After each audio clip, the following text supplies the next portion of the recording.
Hello friends, എല്ലാവർക്കും good morning. അപ്പോൾ ചെമ്മനൂർ പൂവിൻ്റെ ഇന്നത്തെ സൂപ്പർ ഹിറ്റ് വിശേഷത്തിലേക്ക് എല്ലാവർക്കും സ്വാഗതം.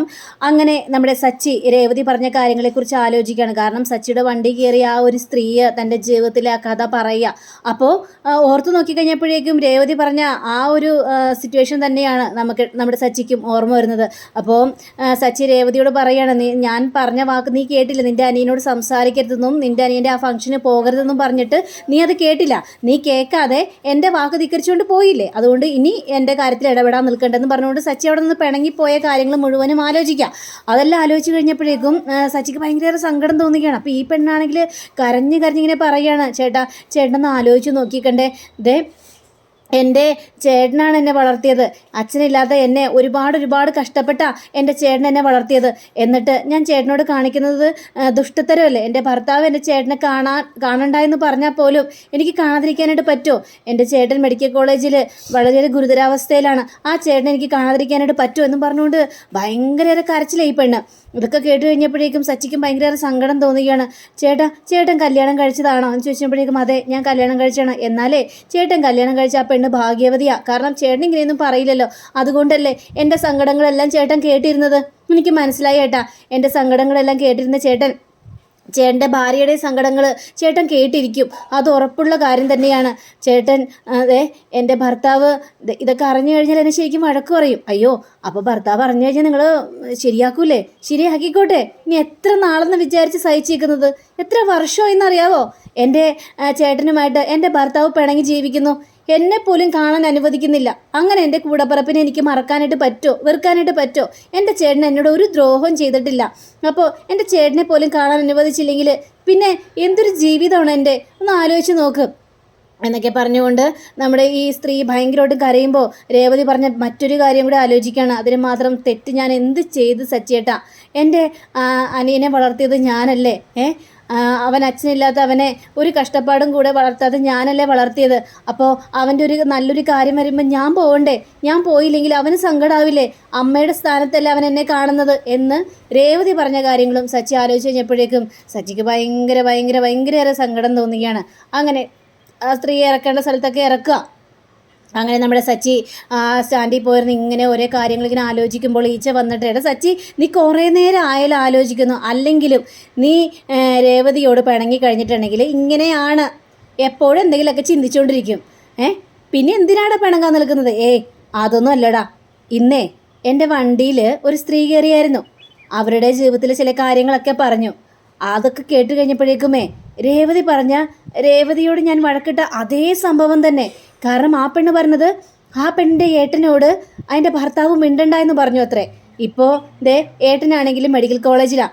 ആ സമയത്ത് ഈ സ്ത്രീ അതിൻ്റെ ഏട്ടനെ കാണാൻ വേണ്ടി പരക്കം മാഞ്ഞു പോവാണ്. ആ പോണ സമയത്തും എൻ്റെ ഭർത്താവ് അറിഞ്ഞു കഴിഞ്ഞാൽ എന്നെ വഴക്ക് പറയും, പക്ഷേ എൻ്റെ ഏട്ടനല്ലേ, ഏട്ടനെ കാണാതിരിക്കാനായിട്ട് എനിക്ക് സാധിക്കോ? എനിക്കങ്ങനെ ഏട്ടനെ വെറുക്കാനായിട്ട് സാധിക്കോ എന്നും പറഞ്ഞുകൊണ്ട് എൻ്റെ മുന്നിൽ കരയായിരുന്നു. അപ്പോൾ രേവതിയും അതേപോലെ തന്നെ അല്ലേ, അവളുടെ അനിയനെ കാണണ്ട എന്ന് ഞാൻ പറഞ്ഞു. പക്ഷേ ഒരു ആവശ്യം വന്നു കഴിഞ്ഞപ്പോഴേക്കും അവളുടെ അനിയനെ കാണാൻ വേണ്ടി അവളുടെ വീട്ടിലേക്ക് പോയി. അതിന് ഞാൻ അവളോട് ഒരുപാട് വഴക്കിട്ടു. ആ കാര്യങ്ങളൊക്കെ ആലോചിക്കുമ്പോഴേ ആകെ സങ്കടം തോന്നും. എടാ സച്ചി, നീ ചെയ്തത് വളരെ തെറ്റായ കാര്യമാണ്.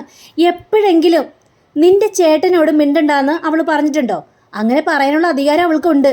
കാരണം നിന്റെ അച്ഛൻ്റെ 50 ലക്ഷം രൂപയെങ്കിലും അടിച്ചു മാറ്റിക്കൊണ്ട് പോയ വ്യക്തിയാണ് നിന്റെ ചേട്ടൻ. അവളുടെ ജീവിതത്തിൽ കരടിട്ട ആള്. എന്നിട്ട് അത്രയും പ്രശ്നം ഉണ്ടാക്കി. എന്നിട്ട് നിന്റെ ഏട്ടൻ്റെ കല്യാണം വന്നപ്പോൾ അതിൽ ഇടപെടണ്ട എന്ന് പറഞ്ഞോ? ഇല്ലല്ലോ. നിന്റെ ഭാര്യ തന്നെയാണ് അവിടെ എല്ലാ കാര്യങ്ങളും നോക്കിയതെന്ന് അച്ചമ്മ പറഞ്ഞ് ഞാൻ അറിഞ്ഞായിരുന്നു. ആ കല്യാണത്തിന് വേണ്ട കാര്യങ്ങളെല്ലാം ചെയ്തു ഓടി നടന്ന് സദ്യ വിളമ്പലും അത് വിളമ്പലും ഇത് വിളമ്പലും ഒക്കെ ചെയ്തത് രേവതിയാണെന്ന് എന്നോട് പറഞ്ഞായിരുന്നു അച്ചമ്മ.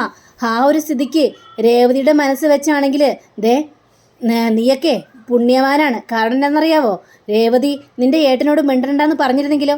നീ ശരത്ത് ഇങ്ങനെ ഒരു കാര്യം ചെയ്തു കഴിഞ്ഞപ്പോഴേക്കും ശരത്തിനോട് മിണ്ടണ്ട, അവനോട് നീ സംസാരിക്കരുത്, അവൻ്റെ ഒരു ഫംഗ്ഷനും പോകരുത് എന്നൊക്കെ പറഞ്ഞുകൊണ്ട് നീ രേവതിയെ വിലക്കിയില്ലേ?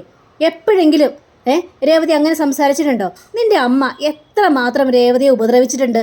എന്നിട്ട് അതെല്ലാം സഹിച്ച് ആ പെണ്ണങ്ങനെ നിന്നില്ലേ? ഇന്നത്തെ കാലത്ത് ഒരു പെണ്ണുങ്ങളും അമ്മായിയമ്മയുടെ കുത്തുവാക്കും കേട്ടൊന്നും നിൽക്കാനായിട്ട് പോകുന്നില്ല. പറഞ്ഞാലേ തക്ക മറുപടി അവരങ്ങോട്ട് കൊടുക്കും. പക്ഷെ രേവതി എന്താ ചെയ്തത്? അതെല്ലാം കേട്ട് സഹിച്ചൊക്കെ നിന്നില്ലേ? അത് ആർക്ക് വേണ്ടിയാ? നിനക്ക് വേണ്ടി തന്നെ. എന്നിട്ട് പോലും നീ അവളുടെ ആ ഒരു സങ്കടം പോലും കാണാനായിട്ട് തയ്യാറായില്ല. അനിയൻ്റെ ആ ഒരു ഫംഗ്ഷന് പോയിന് നീ അവിടെ പ്രശ്നം ഉണ്ടാക്കി. പക്ഷെ അപ്പോഴും രേവതി നിൻ്റെ അടുത്ത് സോൾവ് ചെയ്യാൻ വന്നിട്ടുണ്ടാവുമല്ലോ അല്ലേ? രേവതിയുടെ സ്വഭാവം വെച്ചാണെങ്കിൽ അങ്ങനെയാണ് സംഭവിച്ചിട്ടുണ്ടാവുക. പക്ഷേ നീ രേവതിയോട് ചെയ്യുന്നത് വളരെ തെറ്റായ കാര്യമുണ്ട്. പാവമാണ് സച്ചി രേവതി. രേവതിയുടെ മനസ്സിൽ കള്ളത്തരങ്ങളൊന്നുമില്ല. ഇപ്പോഴും എല്ലാവർക്കും വേണ്ടി വെച്ച് വിളമ്പി കൊടുക്കുന്നു. നിൻ്റെ ഏട്ടൻ രേവതിയോട് ചെയ്തത് വലിയ ചതിയല്ലേ? അവളുടെ സ്വർണ്ണങ്ങൾ മുഴുവനും എടുത്തുകൊണ്ട് പോയി വിറ്റ് ഗോൾഡ് കവറിങ് ആക്കിയിട്ട് കൊണ്ടുവന്നു. അപ്പോൾ രേവതി എന്തുകൊണ്ട് ഒന്നും പറഞ്ഞില്ല? വേറെ വല്ല പെണ്ണുങ്ങളായിരുന്നെങ്കിലോ? ഇനി അവരോട് മിണ്ടിപ്പോകരുത്, പോലീസ് വരെ കേസ് കൊടുത്താനായിരുന്നു. ഇതൊന്നും രേവതി ചെയ്തില്ലല്ലോ. ഇതെല്ലാം സഹിച്ച് ആ പാവത്താൻ നിൽക്കുമ്പോൾ നീ ഇങ്ങനെ രേവതിയെ ടോർച്ചർ ചെയ്യരുത്, രേവതിയെ സങ്കടപ്പെടുത്തരുത്. സച്ചി നിന്നെ അത്രമാത്രം രേവതി സ്നേഹിക്കുന്നുണ്ട്, അത് നിനക്കറിയാവോ എന്നൊക്കെ ഇങ്ങനെ സച്ചിയോട് പറയുമ്പോൾ സച്ചിക്ക് ഭയങ്കര സങ്കടം വരിക. സച്ചിയോട് നിന്ന് കരയണേടാ. ആ പെണ്ണ് പറഞ്ഞതും നീ പറഞ്ഞതിലും സത്യമുണ്ട്. ഞാൻ രേവതി ചെയ്തത് വളരെയേറെ തെറ്റായ കാര്യം തന്നെയാണ്. ഞാൻ അങ്ങനെ ചെയ്യാൻ പാടില്ലായിരുന്നു രേവതിയോട്. എനിക്കിപ്പോൾ ഇതൊക്കെ ആലോചിക്കുമ്പോൾ ആകെ സങ്കടം തോന്നുന്നു. നീ വീട്ടിലേക്ക് ചെല്ല്, എന്നിട്ട് എല്ലാം പറഞ്ഞ് സോൾവ് ആക്ക്. അവൾ അനിയനെ കണ്ടെന്ന് വിചാരിച്ച് എന്താ സംഭവിക്കാൻ പോകുന്നത്? നിനക്ക് മിണ്ടണ്ടെങ്കിൽ മിണ്ടണ്ട, പക്ഷെ അവൾ മിണ്ടിക്കോട്ടേന്നേ. അവളുടെ കൂടപ്പിറപ്പല്ലേ? അവളുടെ കൂടപ്പിറപ്പും അവളും തമ്മിൽ യാതൊരു പിണക്കൂലല്ലോ. പിന്നെ രേവതിയെ നീ എന്തിനാ വിലക്കുന്നത് എന്ന് ചോദിക്കുകയാണ്. അപ്പോൾ സച്ചിക്ക് കാര്യങ്ങളെല്ലാം ബോധ്യമായി. പിന്നീട് കാണിക്കുന്നത് നമ്മുടെ ചന്ദ്രയും ബാക്കിയുള്ളവരെല്ലാവരും കുട്ടിക്കുക. അപ്പോൾ വർഷ വരികയാണ്. വർഷം വന്നു കഴിഞ്ഞപ്പോഴേക്കും അയ്യോ നല്ല പായസത്തിൻ്റെ മണം, നല്ല ഉഗ്രം മണമാണല്ലോ. ഇവിടെ എന്താ പായസം ഉണ്ടാക്കിയോ എന്നൊക്കെ ഇങ്ങനെ ചോദിക്കുമ്പോൾ നമ്മുടെ ചന്ദ്രയാണെങ്കിൽ പിന്നെ പായസം ഉണ്ടാക്കാൻ പോകുന്നു. പായസം ഉണ്ടാക്കാൻ ഇവിടെ എന്താ വിശേഷം? ഒരു വിശേഷവുമില്ല. അപ്പോൾ നമ്മുടെ രേവതിയാണെങ്കിൽ ഒരു ചെമ്പ് പായസമായിട്ട് വരിക. അപ്പോൾ കണ്ടോ രേവതി ചേച്ചി പായസം ഉണ്ടാക്കി. രേവതി ചേച്ചി എന്താ വിശേഷം? വിശേഷമൊന്നുമില്ല, അത് പിന്നെ സച്ചിയേട്ടന് സേമിയ പായസം ഭയങ്കര ഇഷ്ടമാണേ, അതുകൊണ്ടാണ് ഞാൻ ഈ സേമിയ പായസം ഉണ്ടാക്കിയതെന്ന് പറയാം. അപ്പോൾ ചന്ദ്രയ്ക്ക് കലി വരികയാണ്. ചന്ദ്ര വന്നിട്ട് ആഹാ കൊള്ളാലോ, ഒരു വിശേഷമില്ല, ഒന്നുമില്ല. എന്നിട്ട് സച്ചിയേട്ടന് വേണ്ടി പായസം ഉണ്ടാക്കിയ പോലും. എടി നീ രാത്രിത്തെ ഭക്ഷണം ഉണ്ടാക്കിയോ? ഇല്ല. അതെന്താ ഭക്ഷണം ഉണ്ടാക്കാത്തത്? സമയം ആയില്ലല്ലോ. ഉണ്ടാക്കാം, ഭക്ഷണം ഉണ്ടാക്കാന്നേ. അമ്മയ്ക്ക് വേണമെങ്കിൽ പായസം കുടിക്കാമ്മേ. വിശേഷം ഉണ്ടെങ്കിൽ മാത്രമേ പായസം ഉണ്ടാക്കാൻ പാടുള്ളെന്നുണ്ടോ? എനിക്ക് പായസം ഉണ്ടാക്കണമെന്ന് തോന്നി, ഞാൻ ഉണ്ടാക്കി. ഇത് കേട്ട വർഷയ്ക്ക് സന്തോഷം തോന്നിക്കണം. ചേച്ചി നല്ല കിടിലം മറുപടി, അങ്ങനെ തന്നെ വേണം മറുപടി കൊടുക്കാനായിട്ട്. അതെ ആൻറ്റി അല്ലല്ലോ ഉണ്ടാക്കിയത്, രേവതി ചേച്ചിയല്ലേ ഉണ്ടാക്കിയത്, അതുകൊണ്ട് ആൻറ്റിക്ക് എന്താ പ്രശ്നം എന്ന് ചോദിക്കാം. അപ്പോഴേക്കും നമ്മുടെ രവിയും വരികയാണ്. രവിക്കും പായസത്തിൻ്റെ മണം ഇങ്ങനെ കുതിച്ചിങ്ങനെ കയറുകയാണ്. എൻ്റെ പൊന്നുമോളെ നീ പായസമൊക്കെ ഉണ്ടാക്കിയല്ലേ? അതെ അച്ഛാ, ഞാൻ പായസം ഉണ്ടാക്കി അച്ഛാ. സച്ചിയേട്ടന് പായസം ഭയങ്കര ഇഷ്ടമാണല്ലോ, അതുകൊണ്ട് പായസം ഉണ്ടാക്കി. സച്ചിക്ക് മാത്രം ഉണ്ടാക്കിയുള്ളൂ? അങ്ങനെ ഞാൻ ഉണ്ടാക്കും അച്ഛാ, എല്ലാവർക്കും വേണ്ടി തന്നെ ഉണ്ടാക്കിയത് എന്ന് പറയണം. അയ്യോ മോളെ ഞാൻ വെറുതെ പറഞ്ഞാണ് കേട്ടോ. അപ്പോൾ ശ്രുതിയും ശ്രീകാന്തും ഒക്കെ വരികയാണ്. ശ്രുതിയാണെങ്കിൽ അയ്യോ നല്ല അടിപൊളി പായസത്തിൻ്റെ മണം, ആ നെയ്യുടെ മണം എൻ്റെ മൂക്കിലേക്ക് കുതിച്ചു കയറുന്നു. അമ്മേ ഞാനേ ജോലി ചെയ്ത് ഭയങ്കര ടയേർഡിലാണ് വന്നത്. അപ്പോൾ അമ്മ എനിക്ക് വേണ്ടി പായസം ഉണ്ടാക്കിയല്ലോ, ഭയങ്കര സന്തോഷമായി. അമ്മയുടെ കൈപ്പുണ്യം അത് പറഞ്ഞറിയിക്കാൻ പാടാത്ത കൈപ്പുണ്യം തന്നെയാണ് അമ്മേ. ഇത് കേട്ട വർഷയ്ക്ക് ചിരി വരിക. സുധിച്ചേട്ടൻ ഭയങ്കര കോമഡിയാണല്ലോ പറഞ്ഞത്. ഞാനേ ഇത്രയും നാളായി ഇവിടെ വന്നിട്ട്, എന്നിട്ട് ഇതുവരെ ആൻറ്റി അടുക്കളയിൽ കയറുന്നത് ഞാൻ കണ്ടിട്ടില്ല. ആൻറ്റിയുടെ കൈ കൊണ്ട് ഒരു ഭക്ഷണം പോലും ഞാൻ കഴിച്ചിട്ടുമില്ല. പിന്നെ എന്തിനാണ് ഇങ്ങനെ ചുമ്മാ കള്ളത്തരം പറയുന്നത്? ഇതുണ്ടാക്കിയതേ രേവതി ചേച്ചിയാ എന്നിങ്ങനെ പറയുകയാണ്. അപ്പോൾ ശ്രുതി ആകെ ചമ്മി നിറഞ്ഞ അവസ്ഥയിലായി പോവുകയാണ്. ഓ രേവതിയാണ് ഉണ്ടാക്കിയത്. അപ്പോഴേക്കും എന്താടാ ആരും ഉണ്ടാക്കിയാലും എന്താടാ പായസം ഉണ്ടാക്കിയില്ലേ, നിനക്ക് വേണമെങ്കിൽ കുടിക്കുക എന്ന് പറയാം. അങ്ങനെ നമ്മുടെ രേവതിയാണെങ്കിൽ എല്ലാവർക്കും ഗ്ലാസ് എടുത്തുകൊണ്ട് വരിക. ഗ്ലാസ് എടുത്തുകൊണ്ട് വന്നിട്ട് എല്ലാവർക്കും പായസം ഒഴിച്ച് കൊടുക്കുകയാണ്. ഒന്ന് കുടിക്കുക എന്ന് പറഞ്ഞു കഴിഞ്ഞപ്പോഴേക്കും നമ്മുടെ എല്ലാവരും കുടിക്കുക. വർഷമാണെങ്കിലോ എൻ്റെ അമ്മോ ചേച്ചിയുടെ കൈപ്പുണ്യം അപാരം തന്നെ, എനിക്ക് ഭയങ്കര ഇഷ്ടപ്പെട്ടു. അപ്പോഴേക്കും ചന്ദ്രയ്ക്കാണെങ്കിൽ ഭയങ്കര ഒരു കലിപ്പും വരികയാണ്. ഇവിടെ വർഷേ മതി ഒരുപാട് അങ്ങോട്ട് പുകഴ്ത്തണ്ട. അപ്പോൾ നമ്മുടെ ശ്രീകാന്ത് ചോദിക്കുകയാണ്, ചേച്ചി ഇതിലെന്താ ചേച്ചി ചേർത്തത്? എടാ സേമിയ ചേർത്തത്, അല്ലാതെ പായസത്തിൽ വേറെ വല്ലതും ചേർക്കോ? എടാ നീ അങ്ങോട്ട് കൂടുതൽ പുകഴ്ത്തല്ലേ. അപ്പോൾ വർഷ ശ്രീകാന്തിനോട് എന്നാലും ചേച്ചിയുടെ കൈപ്പുണ്യമേ അത് അപാര കൈപ്പുണ്യം തന്നെയാണ്, അത് പറഞ്ഞറിയിക്കാൻ പറ്റില്ല അല്ലേ ശ്രീകാന്തേ? അത് പിന്നെ അങ്ങനെയല്ലേ എന്ന് പറയുമ്പോൾ നമ്മുടെ ചന്ദ്ര പായസം കുടിച്ചിട്ട് അയ്യേ ഇതെന്താണിത് കഴിക്കുന്നത്? അയ്യേ ഇതിൽ ഭയങ്കര പുളിരസം ഉണ്ടല്ലോ, ഇതെന്താണ് ഇതിൽ പാലിന് പകരം മോരാണോ അവിടെ നീ ചേർത്തത് എന്ന് ചോദിക്കുമ്പോഴും ചന്ദ്രയാണെങ്കിൽ ആ ഗ്ലാസ് കലക്കി അങ്ങോട്ട് കുടിക്കുകയാണ്. അപ്പോൾ അല്ലേ ശ്രുതി ഇതിനൊരു പുളിപ്പ് രസമില്ലേ എന്നൊക്കെ ഇങ്ങനെ ചോദിക്കാം. അപ്പോൾ നമ്മുടെ രവി നോക്കിക്കഴിഞ്ഞപ്പോഴേക്കും ചന്ദ്രയാണെങ്കിൽ വെട്ടി വിഴുങ്ങി അത് കുടിക്കുകയാണ്. എന്താ ചന്ദ്രേ, പുളിയെന്ന് പറഞ്ഞിട്ട് നീ എന്തിനാ വലിച്ചു വാരി കുടിക്കുന്നത്? അവിടെ വെക്ക്. അപ്പോൾ ചന്ദ്ര അതൊന്നും വെക്കാൻ തയ്യാറായില്ല. എല്ലാവരും കൊണ്ട് മോന്തി കുടിക്കാം.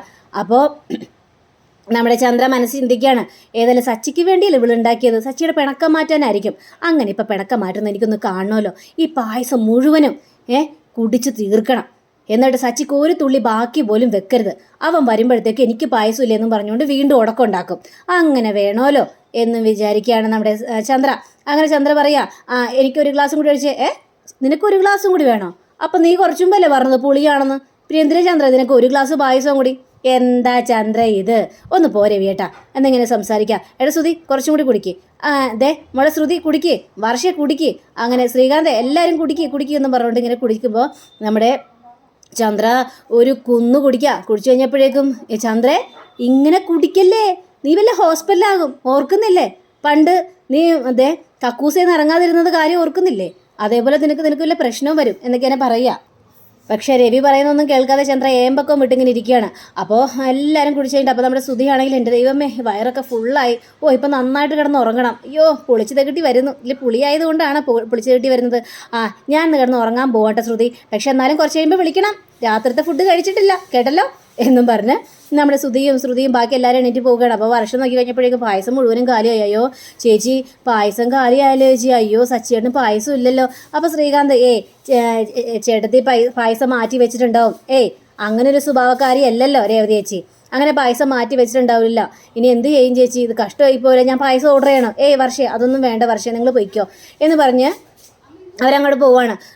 രേവതിയാണെങ്കിൽ ആകെ സങ്കടപ്പെട്ടിരിക്കുകയാണ്, സച്ചിയേട്ടൻ ഇതുവരെയും കണ്ടില്ലല്ലോ, സച്ചിയേട്ടൻ എവിടെ എന്ന് ചിന്തിച്ചുകൊണ്ടിരിക്കുക. അപ്പോൾ അങ്ങനെയും കാണിച്ചുകൊണ്ടാണ് നമ്മുടെ ഇന്നത്തെ റിവ്യൂടെ അവസാനിച്ചിരിക്കുന്നത്. അടുത്ത റിവ്യൂവിനെ കാത്തിരിക്കുക. സബ്സ്ക്രൈബ് ചെയ്യുക. എല്ലാവർക്കും നല്ലൊരു ദിനം ആശംസിച്ചുകൊണ്ട് തന്നെ നമസ്കാരം. Thank you. ബൈ.